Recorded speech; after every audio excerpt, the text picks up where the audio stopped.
बिस्मिल्लाहिर्रहमानिर्रहीम। अगर टीवी के देखने और सुनने वाले मोअज़्ज़ज़ दोस्तों अस्सलाम वालेकुम। नाज़रीन, स्वाइन फ्लू एक ऐसी बीमारी है जिसका नाम आप में से काफ़ी लोगों ने नहीं सुना होगा और इस बीमारी ने 2009 में लाखों लोगों को मुतासिर किया और अब ये वापस आ सकती है। अगरचे इस बीमारी को 10 साल तक रोक रखा था, लेकिन अब इस बीमारी में एक तनाव पैदा हो रहा है और एक्सपर्ट्स ये सोचते हैं कि इस नई स्ट्रेन में इतनी ताकत है कि ये एक और दुनिया भर में फैलने वाली वबा बन सकती है। तो ये बीमारी होती कैसे है और क्या होगा अगर आपको स्वाइन फ्लू जैसी बीमारी हो जाती है और इसका मुकाबला कोविड-19 से कितना होता है। इन सब सवालात से पहले अगर आप हमारे चैनल पर नए हैं या चैनल को सब्सक्राइब नहीं किया हुआ तो सब्सक्राइब कर लें और नोटिफिकेशन बेल को ऑन कर लें ताकि तमाम वीडियोस आपको टाइम पर मिल जाएं। तो नाजरीन, स्वाइन फ्लू या H1N1 इसको G4 वायरस भी कहते हैं। ये पिग्स यानी खंजीर से फैलता है और इंसानों में मुंतकिल होता है। इब्तदाई लैब टेस्ट की बुनियाद पर इस वायरस में 2009 के स्वाइन फ्लू और स्पेनिश फ्लू के वाकयात मौजूद है। तो इसका मतलब है कि दुनिया में एक नई वबा फैल सकती है। तो क्या होगा अगर आपको ये बीमारी हो गई? तो स्वाइन फ्लू चाइना में 10 में से 1 लोगों को हुआ है और वो लोग जो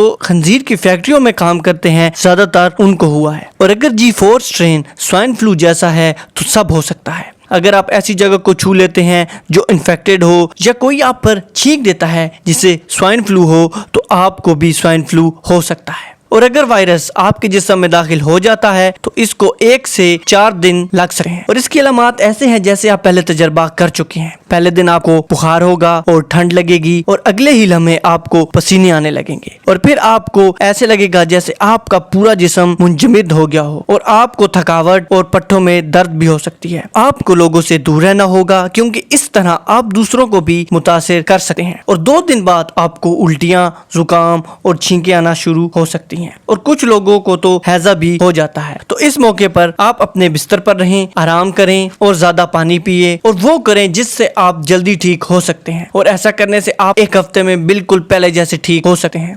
लेकिन ये मसला बढ़ भी सकता है। अगर ये अलामात 1 हफ्ते से ज्यादा रहती हैं तो आपको निमोनिया भी हो सकता है या सांस के मसाइल भी पैदा हो सकते हैं। और अगर आपको सांस लेने में मुश्किल हो रही हो तो आपको फौरन डॉक्टर से राब्ता करना चाहिए या नजदीक हॉस्पिटल में जाएं ताकि वो आपका मुकम्मल इलाज करें। और ये बहुत कम है कि आपकी स्वाइन फ्लू से मौत वाक़या हो जाए, लेकिन ये हो भी सकता है। CDC यानी सेंटर ऑफ डिजीज कंट्रोल के मुताबिक 2009 में 1,50,000 लोगों की अमवात वाक़या हुई थी और ये ज्यादातर नमूनिया और सांस की मुश्किलात की वजह से हुई थी। तो क्या G4 एक नई वबा शुरू कर सकता है? तो माहिरीन के मुताबिक आपको फिक्र करने की जरूरत नहीं, फिलहाल तो नहीं, क्योंकि G4 5 साल से मौजूद है और अभी तक इतनी नहीं फैली और ये सिर्फ खंजीर से इंसानों में फैलती है। और 2009 में भी जिस इंसान को ये हुई थी उसने 2 से भी कम लोगों को मुतासिर किया था। तो ये कोविड-19 से बहुत कम फैलती है। हालिया रिसर्च के मुताबिक कोविड-19 का मरीज 5 से 6 लोगों को मुतासिर करता है। ना सिर्फ ये बल्कि स्वाइन फ्लू को कंट्रोल करना कोविड-19 से बहुत आसान है क्योंकि ये वायरस पहले वायरसेस से काफी मिलता जुलता है और कोविड-19 इससे ज्यादा खतरनाक है क्योंकि इंसानों ने इसे पहले कभी नहीं देखा था। लेकिन हम क्या करें जिससे हम हर किस्म की वायरसेस से बच सकें? तो इसका बेहतरीन हल यही है कि हम बाकायदगी से अपने हाथ धोते रहें, अपने चेहरे को हाथ ना लगाएं और सोशल डिस्टेंसिंग का ख्याल रखें और मास्क का बाकायदगी से इस्तेमाल करते रहें। और मास्क से याद आया, क्या होगा अगर सब लोग दुनिया में मास्क पहनने लग जाएं? तो इस बारे में हम अगली वीडियो में बात करते हैं। तब तक के लिए अपना ख्याल रखिएगा। Take care. अल्लाह हाफिज।